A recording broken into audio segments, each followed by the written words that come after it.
Hello viewer, যারা class 7-এ পড়ছো তাদের এবছর ফার্স্ট ইউনিট টেস্টের জন্য আমি সাজেশন নিয়ে চলে এসেছি বাংলা থেকে। তাই তোমাদের বাংলা থেকে যে সমস্ত চ্যাপ্টারগুলো রয়েছে সেখান থেকে আমি পুরোটাই একটা টোটাল সাজেশন করে দেবো। এগুলো ভালো করে করো, বাংলায় 15তে 15 পাবে, ঠিক আছে? তো আর দেরি না করে চলো শুরু করছি প্রশ্নগুলো। তো তোমাদের প্রথমে আমি ছন্দে শুধু কান রাখো এই কবিতা থেকে প্রশ্ন উত্তরগুলো বলবো, তারপর বাকি চ্যাপ্টার ওয়াইজ পর আমি বলে যাব। তো এখান থেকে কি ভালো করে দেখে নাও। প্রথম প্রশ্ন, মন্দ কথায় কান দিও না। মন্দ কথার প্রতি কবির কিরূপ মনোভাব ব্যক্ত হয়েছে, ঠিক আছে? এটা ভালো করে করবে, এখানে উত্তর সমেত দেওয়া রয়েছে। তোমরা চাইলে উত্তরটা এখান থেকে করতে পারো, অথবা তোমাদের যদি কোনো বই থাকে, হেল্পার বই বা অন্য কোনো রাইটারের বই, সেখান থেকে উত্তরগুলো করে নিতে পারো, যেটা তোমাদের ইচ্ছা হয়। তারপরের প্রশ্ন দেখো রয়েছে, কেউ লেখেনি আর কোথাও, কোন লেখার কথা এখানে বলা হয়েছে, ঠিক আছে? তারপরের প্রশ্ন, চিনবে তারা ভুবনটাকে, কারা কিভাবে ভুবনটাকে চিনবে? Very very important. এখানে উত্তর সমেত কিন্তু আমি দেখিয়ে দিচ্ছি, তোমরা কিন্তু অবশ্যই উত্তর সমেত প্রশ্নগুলো রেডি করবে, ওকে? এরপরের প্রশ্ন, দ্বন্দ্ব ভুলে মন না দিলে, দ্বন্দ্ব শব্দটির অর্থ কি? বিবাদ। দ্বন্দ্ব ভুলে মন না দিলে কি হবে? কোনো ছন্দই শোনা যাবে না, ঠিক আছে? মনের মাঝে শুনতে পাও, কবি মনের মাঝে কি শোনার কথা বলেছেন? দেখো, কবি মনের মধ্যে নদীর স্রোতের ছন্দ শুনতে পাওয়ার কথা বলেছেন। Very very important. কবির মতে ছন্দ শুনতে হলে কি করতে হবে? কবির মতে ছন্দ শুনতে হলে দ্বন্দ্ব ভুলে ছন্দের প্রতি মনোযোগ দিতে হবে। এরপরে প্রশ্ন, কারা ভুবনকে ছন্দ সুরের সংকেতে চিনতে পারবে? তারপরে প্রশ্ন, মনের মাঝে জমবে মজা, কিভাবে এই মজা জমবে? ভেরি ভেরি ইম্পর্টেন্ট প্রত্যেকটা প্রশ্ন। তারপরে প্রশ্ন, পদ্য লেখা সহজ নয়, কবির এ কথা বলার কারণ কি? ওকে, তো এই হলো তোমাদের ছন্দে শুধু কান রাখো থেকে ইম্পর্টেন্ট প্রশ্ন। এগুলো করো, এখান থেকে এই চ্যাপ্টার থেকে কমন পাবে। চলো নেক্সট চ্যাপ্টার রয়েছে পাগলা গণেশ। দেখো, পাগলা গণেশ থেকে কি করবে? প্রথম প্রশ্ন, এখান থেকে পৃথিবীতে যে আবিষ্কারের হিড়িক পড়েছে সেটি কি? উড়ান যন্ত্র। গল্পে যে সালের কাহিনীর উল্লেখ আছে সেটা কত সাল? না, 3589 সাল, ঠিক আছে? বিজ্ঞানের প্রতি অতিরিক্ত আগ্রহে কিসের পাঠ চুকে গেছে? এগুলো কিন্তু অপশন দিয়ে প্রশ্নগুলো পরীক্ষায় দেবে, সেটা হবে খেলাধুলার পাঠ। গোলাপ ফুলের সৌন্দর্যের দিকে থেকে যে বিষয়টি বেশি প্রয়োজনীয় হয়ে পড়েছিল কি? না, তার অ্যানালিসিস, ওকে? তারপর, ওসব অনাবশ্যক ভাবাবেগ কোনো কাজেই লাগে না। এখানে অনাবশ্যক ভাবাবেগ বলতে কি? না, সাহিত্য শিল্পচর্চার কথাই বলা হয়েছে, ঠিক আছে? এগুলো কিন্তু ভালো করে করবে। তারপরের প্রশ্ন, পাগলা গণেশ গল্পে যে সকল উড়ান যন্ত্রের পরিচয় আছে সেগুলোর পরিচয় দাও। Very very important. বিজ্ঞান ছাড়া অন্য কোনো চর্চা নেই, বিজ্ঞান ছাড়া কোন কোন বিষয়ের কোনো চর্চা নেই, সেই বিষয়গুলো বলতে হবে। তারপরের প্রশ্ন, কখন থেকে পৃথিবীতে উড়ান যন্ত্র আবিষ্কারের হিড়িক পড়ে গেছে? এটা ভালো করে করবে। পাগলা গণেশের বয়স কত? Very very important.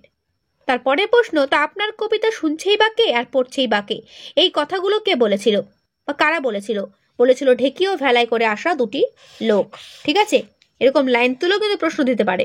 তারপরের প্রশ্ন, সভ্য সমাজ থেকে দূরে পালিয়ে গিয়ে পাগলা গণেশ কোথায় আশ্রয় নিয়েছিল? উত্তর হবে হিমালয়ের একটি গিরি গুহায় আশ্রয় নিয়েছিল, ওকে? গণেশ কেন অমর হয়ে গেলেন? না, মৃত্যুঞ্জয় টনিক খেয়ে গণেশ অমর হয়ে গিয়েছিলেন। এগুলো কিন্তু ভালো করে করবে। গণেশ পাহাড়ের গায়ে বাটালি নিয়ে ছবি আঁকার সময় সেখানে কে এসেছিল? উত্তর, না, তখন সেখানে ধামায়ের মতো একটা আকাশযানে চেপে এক মহিলা এসেছিল। ভালো করে পড়বে। এর পরের প্রশ্ন, গণেশের স্ত্রী কি কাজ করতেন? ক্যালিফোর্নিয়ার মহাকাশ কেন্দ্রে তিনি কাজ করতেন, ঠিক আছে? পাগলা গণেশের কাছে পুলিশম্যানটি এসেছিল কিসে চড়ে? পিপেতে চড়ে। এগুলো কিন্তু ভালো করে করবে। দেখো, তোমাদের প্রথম যে পরীক্ষাটা অর্থাৎ ফার্স্ট ইউনিট টেস্ট পরীক্ষাটা কিন্তু 15 নম্বরের মধ্যে হবে। মাথায় রাখবে, এখানে শর্ট প্রশ্ন বেশি দেবে। অনেকে বলো, আমাকে কমেন্টও লেখো যে ম্যাম বড় প্রশ্নগুলো দিন। দেখো, বড় প্রশ্নগুলো তো অবশ্যই দিয়ে দেবো, কিন্তু সেটা কথা নয়। কথাটা হচ্ছে তোমাদের পরীক্ষায় যেগুলো বেশি দেওয়ার সম্ভাবনা সেগুলো বেশি করে তো করবে নাকি? তো তোমাদেরকে আমি সাজেস্ট করবো শর্ট প্রশ্নগুলো বেশি করে করো। শর্ট প্রশ্নগুলো রেডি করলে তোমরা কিন্তু বড় প্রশ্ন আনসার নিজেরাই দিতে পারবে, ঠিক আছে? কারণ শর্টগুলো মিলিয়েই বড় প্রশ্ন করে দেওয়া থাকে, ঠিক আছে? একবারে বড় প্রশ্ন খুব কমই দেওয়া থাকে। তারপরে প্রশ্ন, পাগলা গণেশের কয়টি ছেলে মেয়ে ছিল? ভালো করে করবে। গণেশের ছেলে মেয়েরা কি করে? পাগলা গণেশের স্ত্রী কোথায় গবেষণা করতেন? পাগলা গণেশের স্ত্রী এখন কোথায় আছেন? প্রত্যেকটা প্রশ্নের উত্তর সমেত দেখিয়ে দেওয়া হলো, ভালো করে করবে। এর পরের প্রশ্ন, এরা দুজনেই কবিতা শুনতে চায়, এই দুজন কারা ছিল? লোকটা বিনীতভাবেই বলল, লোকটা কি বলেছিল? তারপরের প্রশ্ন, কিন্তু জনাদশেক লোক এলো, এদের মধ্যে কারা কারা ছিল? Very very important. পৃথিবী যে উচ্ছন্নে গেল এ কথা গণেশকে কে বলেছিল? এটাও ভালো করে করবে। তারপরের প্রশ্ন রয়েছে, দেখো দুনিয়াটা বেঁচে যাবে, কেন এই কথা বলা হয়েছে, এটা ভালো করে করবে। এর পরের প্রশ্ন, তিনজন মন্ত্রমুগ্ধ হয়ে বসে রইল, এই মুগ্ধতার কারণ কি, ট্রিপল স্টার। এর উত্তর দেখে নাও। গণেশ পুলিশম্যান তার মা ও স্ত্রীকে হিমালয়ের ওপরে বসে কবিতা ও গান শুনিয়েছিলেন আর ছবি দেখিয়েছিলেন। তার সৃষ্টিশীলতা তিনজনই কি হলো, মন্ত্রমুগ্ধ হয়ে গিয়েছিল। এর পরের প্রশ্ন, পৃথিবী যে উচ্ছন্নে গেল, এই দুশ্চিন্তা কার কেন হয়েছিল, উত্তর দেখে নেবে এখান থেকে। তারপরে প্রশ্ন, রাষ্ট্রপুঞ্জের মহাসচিব গণেশকে কি বলেছিল, উত্তর, রাষ্ট্রপুঞ্জের মহাসচিব গণেশকে বলেছিলেন যে তার জন্য মানুষ কবিতা লিখছে, ছবি আঁকছে, তাই পৃথিবী উচ্ছন্নে যাচ্ছে। এরপরে প্রশ্ন, 150 বছর আগে কোন আন্দোলন শুরু হয়েছিল, দেখো উত্তর, 150 বছর আগে সুকুমার শিল্প বিরোধী আন্দোলন শুরু হয়েছিল। এরপরে প্রশ্ন, আমি পৃথিবীকে বাঁচানোর চেষ্টা করছি, কিভাবে পৃথিবীকে বাঁচানোর চেষ্টা করা হয়েছে লেখো। দেখো উত্তরটি দেখে নাও। হিমালয়ের গিরিগুহায় বসে কবিতা লিখে গণেশ সেই কবিতা লেখা কাগজ বাতাসে ভাসিয়ে দিয়েছেন। তিনি ভেবেছেন কেউ হয়তো সেগুলো পেয়ে পড়বে বা মানুষের মনে সৃষ্টিশীলতার জন্ম হবে। এইভাবে কবিতা লেখার মাধ্যমে তিনি পৃথিবীকে বাঁচানোর চেষ্টা করেছেন। খুব সুন্দর কিন্তু প্রশ্নটি। তারপরে প্রশ্ন, পাগলা গণেশ একটি কিরকম টাইপের গল্প, সেটা হচ্ছে কল্পবিজ্ঞান বিষয়ক গল্প, ঠিক আছে। অবজারভেটরি বাংলার প্রতিশব্দ কি, নিরীক্ষণাগার বা নিরীক্ষণাগার, ঠিক আছে। তারপরে প্রশ্ন দেখো রয়েছে, ও মশাই অমন বিকট শব্দ করছেন কেন, কার উদ্দেশ্যে কারাই কথা বলেছিল, কোন কাজকে তারা বিকট শব্দ মনে করেছিল, অ্যান্সারটি দেখে নাও। তো পাগলা গণেশ থেকে তোমরা যে সমস্ত প্রশ্নগুলো দেওয়া হলো এগুলো ভালো করে করো, এখান থেকেই কমন পাবে। ওকে, এরপর চলে এসো বঙ্গভূমির প্রতি কবিতা থেকে। এখানে একটা কথা আমি বলে রাখি, এটা প্রথমেই বলা আমার উচিত ছিল, তাও আমি এখনই বলছি, সেটা হচ্ছে আমি যে সমস্ত কবিতা বা গল্প থেকে প্রশ্নগুলো দিচ্ছি তার মানে এটা নয় খালি প্রশ্নগুলি তোমরা পড়বে। তোমাদের কিন্তু আমি একটা রিকোয়েস্ট করছি, সেটা হচ্ছে যে প্রত্যেকটা কবিতার বা গল্পের লেখকের নাম সহ কবিতার নাম এবং তার উৎসটা এটা কিন্তু বাড়িতে ভালো করে প্রত্যেকে করে নেবে। আর তার আগে কবিতাটা হোক বা গল্পটা হোক একবার রিডিং করে নেবে, তারপরে প্রশ্নটা তৈরি করবে, ঠিক আছে। ফাইনালের জন্য কিন্তু আমি বলছি, প্রত্যেককে বলছি এটা কিন্তু করো অবশ্যই, ঠিক আছে। বাংলা এমনই একটা বিষয়, যদি তুমি টেক্সটটা খুঁটিয়ে না পড়ো বা গল্পটা বা কবিতা যদি না পড়ো, তুমি কোনো প্রশ্নের মুখস্থ করে মনে রাখতে পারবে না, ঠিক আছে। তাই প্রত্যেকে বলা রইলো অবশ্যই কিন্তু প্রশ্ন পড়ার পাশাপাশি এগুলো কিন্তু করো। ওকে, কি না, গল্পের বা কবিতার নাম, লেখকের নাম এবং সেটার উৎস এবং গল্পটা একবার করে রিডিং, ওকে, বা কবিতাটা একবার করে রিডিং। ওকে, প্রথম প্রশ্ন এখান থেকে, এই মিনতি করি পদে কবি কার কাছে কি প্রার্থনা জানিয়েছেন, উত্তর তো দেওয়া রয়েছে, এখান থেকে করে নেবে। তারপরে প্রশ্ন, সেই ধন্য নরকুলে, কোন মানুষ নরকুলে ধন্য হন, ঠিক আছে, এটাও করবে। এরপরের প্রশ্ন, পরমাৎ শব্দটি কোন মূল শব্দ থেকে এসেছে, ভালো করে করবে। এরপরের প্রশ্ন, my little band good night উক্তিটি কার, এই মিনতি করি পদে কবি কোন মিনতি করেছেন, নাহি ক্ষেত তাহে, কবি কিসের ক্ষেত থাকবে না, কবির কিসে ক্ষেত থাকবে না, কিন্তু যদি রাখো মনে, মনে রাখলে কি হবে, প্রত্যেকটা প্রশ্ন এখানে ভালো করে করবে। তারপরের প্রশ্ন, চিরস্থির কবে নীর হায়রে জীবন নদে, কবি এখানে কি বলতে চেয়েছেন, ভালো করে করবে। তারপরে প্রশ্ন, মুখিকাও গলে না গো পড়িলে অমৃত হ্রদে, এ কথার মধ্যে দিয়ে কবি কি বোঝাতে চেয়েছেন। তো এই প্রশ্নগুলো বঙ্গভূমির প্রতি কবিতা থেকে করবে, এখান থেকে কমন পাবে। ওকে, এরপর চলে আসো 21 কবিতা থেকে, কার লেখা না, আশরাফ সিদ্দিকী। লেখকের নাম সহ, যেটা আমি একটু আগেই বললাম যে লেখকের নাম সহ কবিতার বা গল্পের নামটা কিন্তু ভালো করে তৈরি করবে, কারণ অনেক সময় লেখকের নামও কিন্তু জানতে চায়, এটা কিন্তু প্রত্যেকে আমার বলা রইলো, ঠিক আছে। এরপরে প্রশ্ন এখান থেকে দেখো, 21 কবিতায় 21 হলো কি, বাকি সব করে রব পঙ্ক রচয়িতাটাকে, প্রত্যেকটার উত্তর দেখো দাগানো আছে, এগুলো এখান থেকে করে নেবে, ঠিক আছে। তারপর প্রশ্ন, 21 কবিতায় সুরের কথা বলা হয়েছে, তা হলো কোন সুর, না পাঠশালায় পড়া মন্ত্রের মতো, সেটা ঠিক আছে, যে সুরের কথা বলা হয়েছে সেই সুর। ওকে, এরপরের প্রশ্ন, পাঠশালায় পড়া মন্ত্রের মতো সেই সুর, এই সুরকে কবি কি বলেছেন। তারপর জারি হলো কি, তারপর জারি সারি ভাটেলি মুর্শিদি, এগুলো হলো কি, ঠিক আছে। আরো কত সুরের সাথে মিশে আছে, কি মিশে আছে, এগুলো কিন্তু ভালো করে করবে প্রত্যেকটা শর্ট প্রশ্নগুলো। তারপর পাখির সব করে রব উদ্ধৃতাংশটি কার লেখা, কোন কবিতার অংশ, বর্তমানে পাঠশালায় পড়া মন্ত্রের মতো সুর কবির কাছে কিরূপ, আরো কত সুরের সাথে মিশা আছে, কবি কোন কোন সুরের বা গানের কথা উল্লেখ করেছেন, উত্তর সমেত কিন্তু প্রত্যেকটা প্রশ্ন তোমাদের আমি দেখিয়ে দিচ্ছি। মায়ের মুখের সঙ্গে গানের সুরের কি কি আর কি বা কি মিশে থাকতে দেখেছেন, ঠিক আছে, সুরে কবি আর কি মিশে থাকতে দেখেছেন, এটাও কিন্তু ভালো করে করবে। তারপরের প্রশ্ন, সুর নয় স্মৃতির মধু ভাণ্ডার, কোন স্মৃতির কথা এখানে বলা হয়েছে, হাইলাইট করে প্রত্যেকটা প্রশ্ন ভালো করে করবে। এরপরে প্রশ্ন, পড়ে গেল মাটিতে, কারা মাটিতে পড়ে গিয়েছিল, আকাশে কালবৈশাখীর ঝড় উঠতে কি কেঁপে উঠেছিল, খুব ভালো করে করবে। ইতিহাস থমকে দাঁড়িয়ে লিখে নিল সব। ইতিহাস কেন থমকে দাঁড়িয়েছিল, ঠিক আছে। তারপর পড়ে গেল মাটিতে, এই পড়ে যাওয়ার মধ্যে দিয়ে কবি কি বোঝাতে চেয়েছেন, এটাও ভালো করে করবে। তো এই হলো 21-এর কবিতা থেকে ইম্পর্টেন্ট প্রশ্ন, এগুলো ভালো করে করো, এখান থেকেই কমন পাবে।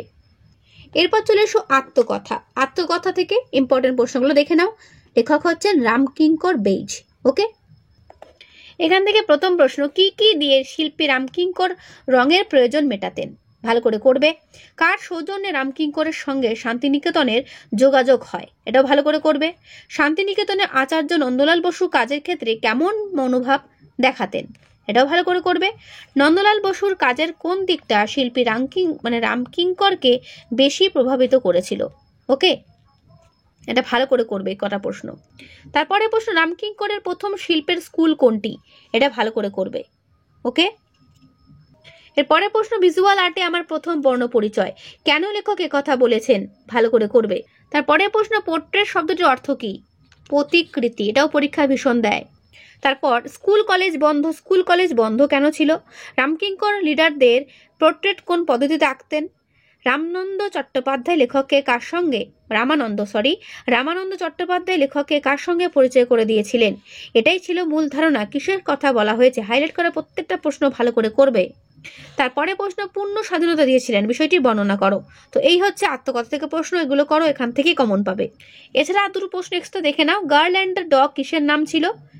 নন্দলাল বাবু কিন্তু একটু অসন্তুষ্ট হয়েছিলেন, এই অসন্তুষ্ট হওয়ার কারণ কি ছিল, ঠিক আছে। তারপরে প্রশ্ন, আমার সৌভাগ্য কোন বিষয়কে সৌভাগ্য বলা হয়েছে, ভেরি ভেরি ইম্পর্টেন্ট এই অধ্যায় থেকে। এরপরের চ্যাপ্টার হচ্ছে আঁকা লেখা, মৃদুল দাশগুপ্ত লেখক, ঠিক আছে। এখান থেকে দেখে নাও কি ভালো করে করবে। প্রথম প্রশ্ন, কবি কখন ছবি আঁকেন। ওকে, উত্তর সমেত দেখিয়ে দিচ্ছি। তারপর কখন তার ছড়া লেখা শুরু, ঠিক আছে। তিনটি শালিক কি করে, কে অবাক হয়ে তাকায়, মাছরাঙা কি চায়। তারপর প্রজাপতিদের ইচ্ছা কি, গর্তে কে থাকে, চাঁদের পুরু দুধের স্বর কোথায় জমে, কারা কোথায় অওয়া লিখছে, কবি কোন বিষয়কে পদক পাওয়া মনে করেছেন, ঠিক আছে। প্রত্যেকটা প্রশ্ন ভালো করে করবে। তারপর মাছরাঙা পাখি কেমন দেখতে, সে মৎস্য ভুলে যায় কেন, ঠিক আছে। তারপরে রং তুলিরা বেজায় খুশি আজ দুপুরে আমায় পেয়ে, কবির এমন বক্তব্যের কারণ কি। তারপর আমি যখন চিত্র আঁকি, কবি কিভাবে চিত্র আঁকেন, কবির ছবি আঁকায় মাছরাঙার কি ভূমিকা ছিল, ভেরি ভেরি ইম্পর্টেন্ট। উত্তর সময় দেখিয়ে দিচ্ছি, এখান থেকে তোমার উত্তরটা করে নেবে। প্রজাপতিরা কবির কাছে কি চেয়েছিল, গর্তের ইঁদুর কবির কাছ থেকে বা কবির ছবি আঁকার সময় কি করছিল, মাছরাঙা তার কোন রং ধার নিতে চায়। প্রত্যেকটা প্রশ্ন ভালো করে করবে। তারপর তিনটি শালিক ঝগড়া থামায়, এই ঝগড়া থামানোর কারণ কি, সেই তো আমার পরম পুলক, সেই তো আমার পদক পাওয়া, কিসের কথা কবি এখানে বলেছেন, ঠিক আছে। উত্তর সময় দেখিয়ে দিচ্ছি, ভালো করে করবে। তো আঁকা লেখা থেকে এগুলো করো, এখান থেকেই কমন পাবে। এরপর চলেছে তার পরের চ্যাপ্টার, খোকনের প্রথম ছবি, বনফুলতে বলাইচাঁদ মুখোপাধ্যায়, ঠিক আছে। তো এটা ভালো করে করবে। এখান থেকে দেখো কি কি প্রশ্ন করবে। প্রথম প্রশ্ন, ছোটবেলায় খোকন কি আঁকতো, খোকনের বাড়ির সামনে যে গাছটি ছিল সেটি কি গাছ, ভালো করে করবে। তারপরে প্রশ্ন, ড্রয়িং এর মাস্টারমশাইয়ের নির্দেশে খোকন প্রকৃতির কোন ছবিটি প্রথম এঁকেছিল, সে আঁকতে পারবে কি, কে কি আঁকার কথা এখানে বলেছেন, ঠিক আছে। তারপর খোকনের আঁকা কোন ছবি দেখে মাস্টারমশাই খুব প্রশংসা করেছিলেন, এটাও ভালো করে করবে। শর্ট প্রশ্নগুলো ভালো করে করবে, দেখবে কমন পাবেই, ঠিক আছে, যেগুলো আমি দিচ্ছি। তারপরে প্রশ্ন, বেকুব হয়ে গেল খোকন, বেকুব শব্দের অর্থ কি, গিয়ে দেখে হাতি নেই, প্রকাণ্ড একটি কুমির শুয়ে আছে, কিসের কথা বলা হয়েছে, খোকনের বাবার বন্ধুকে। তারপর প্রকৃতির ছবি ঠিক আঁকা যায় না কেন, ঠিক আছে, এটা ভালো করে। খোকনের প্রথম সৃষ্টি ছিল কালো রঙে আঁকা একটি অন্ধকারের ছবি, অর্থাৎ খোকনের প্রথম সৃষ্টি কি ছিল, এটা ভালো করে করবে। তো এই চ্যাপ্টার থেকে এই প্রশ্নগুলো ভালো করে করো, এখান থেকে কমন পাবে, ঠিক আছে। যেগুলো দিচ্ছি একটু ভরসা করে পড়ে যাও, দেখবে কমন পাবেই। এর পরের চ্যাপ্টার হচ্ছে কুতুব মিনারের কথা, দেখো এখান থেকে কি পড়তে হবে। লেখক সৈয়দ মুস্তফা আলী। ওকে, প্রথম প্রশ্ন, মিনারেট বা মিনারিকা কি, মিনারের সঙ্গে এর পার্থক্য কোথায়, ভালো করে করবে। তারপরের প্রশ্ন, কুতুবের সঙ্গে পাল্লা দেওয়ার জন্য আর কে মিনার করতে চেষ্টা করেছিলেন? বইটা পুরনো বলে দাগানো, কিছু মনে করো না, বাট প্রশ্নগুলো ভালো করে দেখে নাও। কুতুব মিনার কে নির্মাণ করেন? এটি কত তলার? কুতুব মিনারের প্রথম তলায় কি ছিল? ফিরোজ তুগলক কুতুব মিনারের কোন কার্যের সঙ্গে যুক্ত ছিলেন? ভেঙে যাওয়া চতুর্থ ও পঞ্চম তলা কে পুনরায় নির্মাণ করেন? 4টে প্রশ্ন যেগুলো রয়েছে ভালো করে করবে, উত্তর সমেত দেওয়া রইল। তারপরের প্রশ্ন, এ সাহস কেউ দেখাননি। কোন সাহসের কথা এখানে বলা হয়েছে?